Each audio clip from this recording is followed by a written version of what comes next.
स्वागत है आप सभी का रंजन सर यूट्यूब चैनल पे। तो आइए शुरुआत करते हैं। आज हम क्लास 10वीं के साइंस चैप्टर को, जिसका नाम है जीवों में जनन कैसे करते हैं, ये क्लास 10th का 6th चैप्टर है। तो आइए इसके आज हम पहले पार्ट की तरफ ध्यान देते हैं। वीडियो में मुझे पूरी डिटेल्स बतानी है, इसलिए मैं इसके कई सारे पार्ट बना रहा हूँ जिससे आपको इस चैप्टर को समझने में आसानी हो। तो आइए समय को व्यर्थ किए बिना मैं आप सभी को जीव जनन कैसे करते हैं के बारे में पूरी इंफॉर्मेशन देता हूं। शुरुआत करते हैं सबसे पहले स्लाइड से। सबसे पहला स्लाइड हमारा है जनन। जनन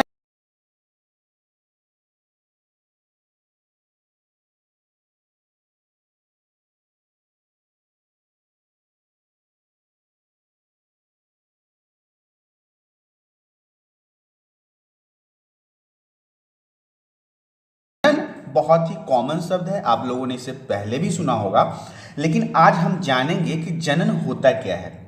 तो जनन जो है वह एक ऐसा प्रक्रम है, एक ऐसी विधि है जिसके द्वारा एक जीव जो होता है वो अपने जैसे संतान मतलब पुत्र या फिर आप कहिए कि कोई भी बच्चा हो जो उत्पन्न करता है, जनन कहलाता है।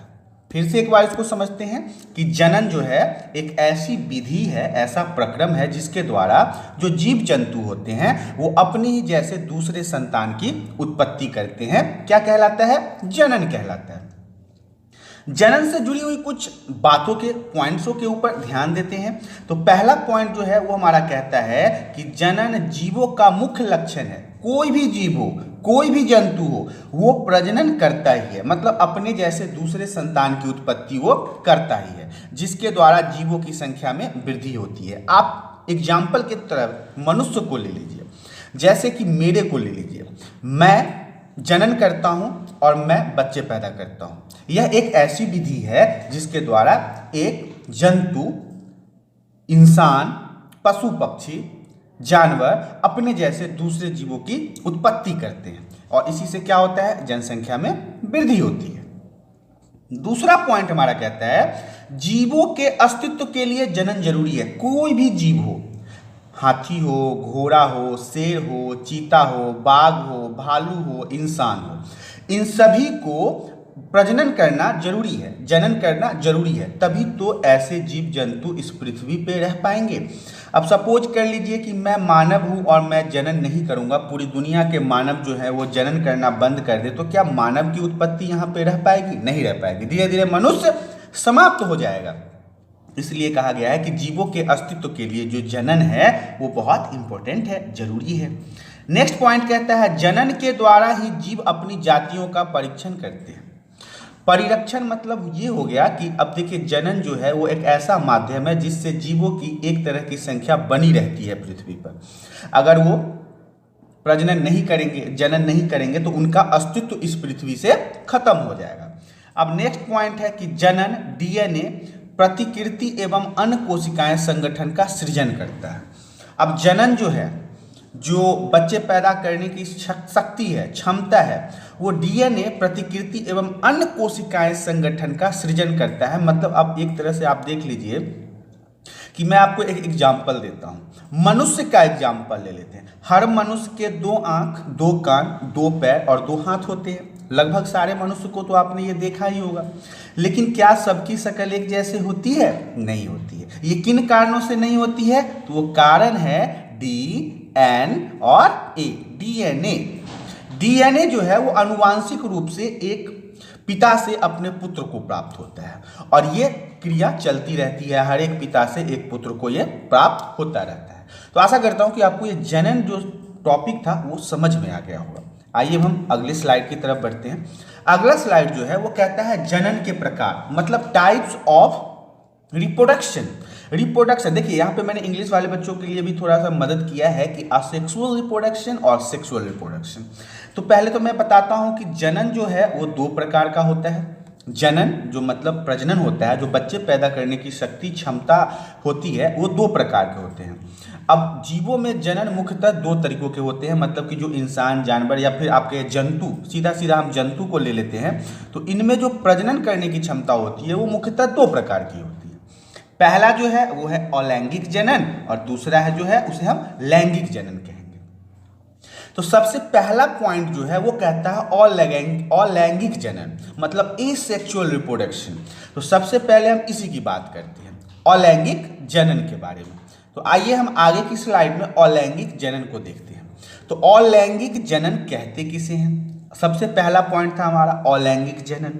तो अलैंगिक जनन किसे कहते हैं? अलैंगिक जनन से पैदा होने वाले संतानें आनुवांशिक गुणों में ठीक जनकों के समान होती है, क्योंकि इसमें युग्मजों की संख्या संलग्न नहीं होती है। अब देखिए, अलैंगिक जनन से जो बच्चे पैदा होते हैं, सबसे पहले मैं आपको बता दूं कि अलैंगिक जनन में जरूरी नहीं है कि एक मादा और एक नर हो। ज़्यादातर तो यही देखा जाता है कि एक नर और एक मादा ही मिलके बच्चे पैदा करते हैं, लेकिन अलैंगिक जनन में एक कोशिका वाले जीव भी अपने पुत्र की उत्पत्ति करते हैं। अब ये मैं आगे बताऊंगा कि इनमें और बारी चीज़ें क्या क्या है। सबसे पहले देखते हैं कि इसमें जीवों का सिर्फ एक व्यष्टि भाग होता है, मतलब एक ही होल होता है जिससे वो उसके मुंह का भी काम कर लेते हैं, पेट का भी काम कर लेते हैं, नाक का भी काम कर लेते हैं। मतलब एक कोशिकीय जीव के अंदर तो आपको पता है कि एक ही होल होता है और इसी से वो अपने सारे कार्यों को करते हैं। इसमें युग्मक अर्थात शुक्राणु और अंडाणु का कोई भाग नहीं होता। ज़्यादातर तो हम यही जानते हैं कि बच्चे पैदा करने के लिए अंडाणु और शुक्राणु का मिलना जरूरी है, लेकिन वही बात अगर अलैंगिक जनन की जाए तो अलैंगिक जनन करने की वो क्षमता है जिसमें शुक्राणु और अंडाणु का कोई काम ही नहीं है, कोई जरूरी नहीं है शुक्राणु अंडाणु का। ये एक कोशिकीय जीव खुद से ही क्षमता वाले होते हैं जो रिप्रोडक्शन कर सकते हैं, मतलब संतानें उत्पन्न कर सकते हैं। तो अलैंगिक जनन के बारे में हम आगे की तरफ बढ़ते हैं। अब देखिए, अलैंगिक जनन का मेन पॉइंट जो है कहता है जीवों में अलैंगिक जनन किन विधियों से संपन्न होता है। मतलब जो एक कोशिकीय जीव हैं उनमें कई तरह के तरीके होते हैं जिसमें ये जनन की उत्पन्नता करते हैं। पहला जो है वो है विखंडन, दूसरा है मुकुलन, तीसरा है पुनर्जनन और चौथा जो है वो बीजाणु जनन है। ये 4 पॉइंट्स हैं जिसके माध्यम से अलैंगिक जनन की प्रक्रिया संपन्न होती है। अलैंगिक जनन से अगर आपसे कोई क्वेश्चन पूछे कि जीवों में अलैंगिक जनन किन विधियों द्वारा होती है, तो आप बोलिएगा पहला होता है विखंडन, दूसरा होता है मुकुलन, तीसरा होता है पुनर्जनन और चौथा जो है वो है बीजाणु जनन। आइए अब हम एक एक पॉइंट के बारे में विस्तार से जानते हैं। सबसे पहला पॉइंट है हमारा विखंडन। तो आइए विखंडन को जान लेते हैं कि आखिर विखंडन है क्या। तो विखंडन के द्वारा ही मुख्य रूप से एक कोशिकीय जीव जनन करते हैं। अभी मैंने आपको बताया था कि एक कोशिकीय जो जीव होते हैं वो कैसे अपने संतान की उत्पत्ति करते हैं, तो वो करते हैं विखंडन के द्वारा। अब इसका अगर एग्जाम्पल आपसे पूछा जाए तो आप बता सकते हैं कि अमीबा, जीवाणु, पैरामीशियम, एक कोशिकीय शैवाल और युगिलना आदि ये सब ऐसे जीव हैं, ये सभी जीव हैं। आप ध्यान रखिएगा कि ये सब क्या हैं, तो ये सब जीव हैं। ये जो जीव जिनका नाम मैंने बताया है, अमीबा, जीवाणु, पैरामीशियम, एक कोशिकीय शैवाल, ये सब विखंडन विधि से अपने जनन की प्रक्रिया को पूरा करते हैं। पहला पॉइंट है विखंडन की विधियों से उत्पन्न वंशजों का अनुजात कहा जाता है। अगर कोई ऐसा जीव जो विखंडन के माध्यम से जनन की प्रक्रिया को करता है तो उसे हम क्या कहते हैं, अनुजात के नाम से जानते हैं। अब विखंडन जो है उसमें भी 2 प्रक्रियाएं होती है, ध्यान से समझिएगा। पहला जो था वो एक कोशिकीय जीव ने क्या किया, विखंडन के क्रिया से जनन किया और विखंडन के भी 2 संपन्न क्रियाएं होती है जिसे हम द्विखंडन और बहुखंडन के नाम से जानते हैं। ये क्या है, द्विखंडन और बहुखंडन के नाम से जानते हैं। तो आइए अब हम आगे की स्लाइड की तरफ बढ़ते हैं। आशा करता हूँ कि आपको विखंडन भी अच्छे से समझ में आ गया होगा। अब देखते हैं द्विखंडन क्या है। द्विखंडन वैसा विभाजन है, मतलब वैसा टूटने का तरीका है जिसके द्वार एक व्यष्टि से खंडित होकर 2 का निर्माण होता है, उसे द्विखंडन कहते हैं। सपोज कर लीजिए कि एक हमारे पास ये कोशिका है, अब ये क्या हो गया, टूट के 2 अलग अलग भागों में कोशिकाएं बन गई है, तो इसे हम क्या कहेंगे, इसे हम कहेंगे द्विखंडन। एक कोशिकीय जीव जैसे कि जीवाणु, पैरामीशियम, अमीबा, क्लेमामोनास, इग्लूनिया, ईस्ट आदि द्विखंडन जनन का सबसे सामान्य विधि है। मतलब ये जितने भी जीव हैं ये सब जनन करने के लिए द्विखंडन विधि को अपनाते हैं। सेकेंड पॉइंट है, इस विधि में कोशिका या संपूर्ण शरीर का दो बराबर भागों में विभाजन हो जाता है। देखिए, जनन करना कोई आसान काम नहीं है, प्रजनन करना कोई आसान काम नहीं है, बच्चे पैदा करना कोई आसान काम नहीं है।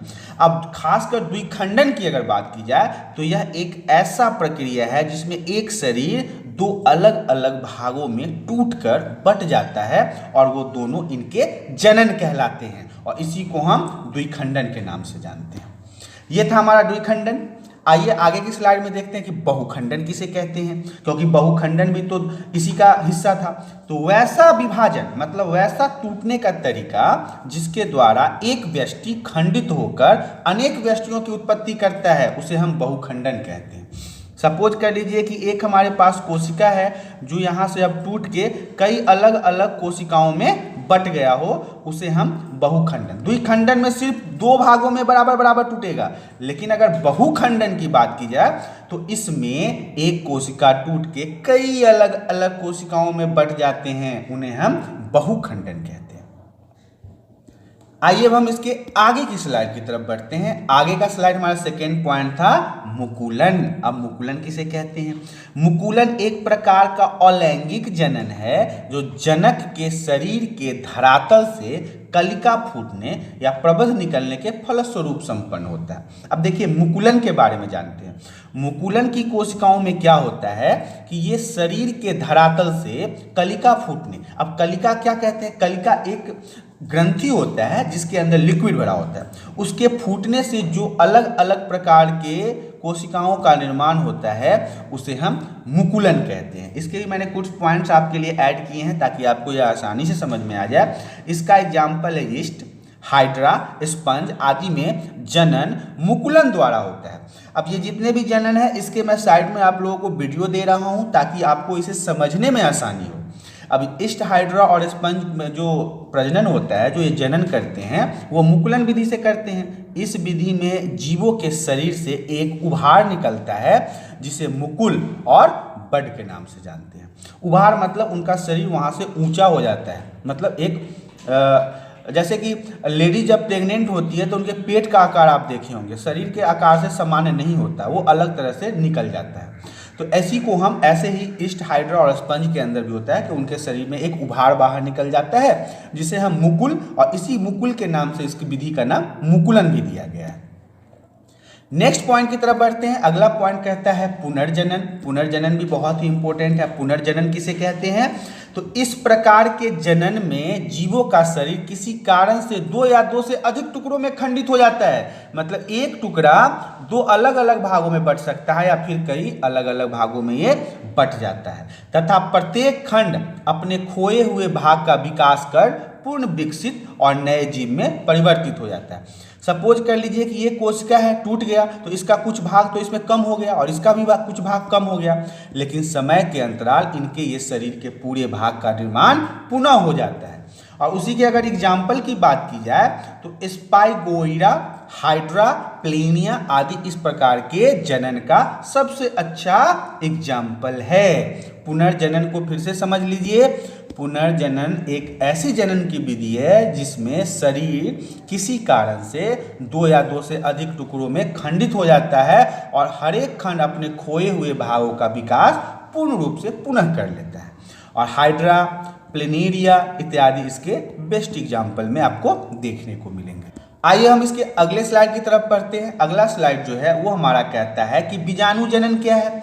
तो बीजाणु जनन के बारे में जान लेते हैं। बीजाणु जनन देखिए क्या होता है। निम्न श्रेणी के जीवों में बीजाणु जनन द्वारा बीजाणु धानियों में बनते हैं जो अंकुरित होकर अपना नया पौधा बनाते हैं।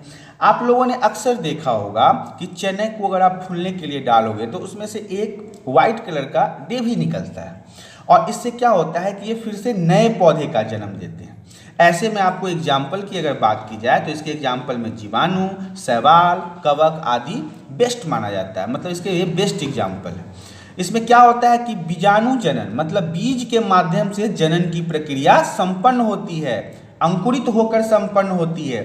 आलू के खेती के समय में आपने आलू को देखा होगा कि आलू को जब कोल्ड स्टोर से लाया जाता है तो उसके चारों तरफ से छोटे छोटे वो वाइट कलर के निकल जाते हैं, जिसे गांव में आंख के नाम से जाना जाता है। फिर उसे उसी हिसाब से काट के मिट्टी के नीचे दबा दिया जाता है और उससे पूरे नए आलू का पेड़ तैयार हो जाता है। तो ये था बीजाणु जनन।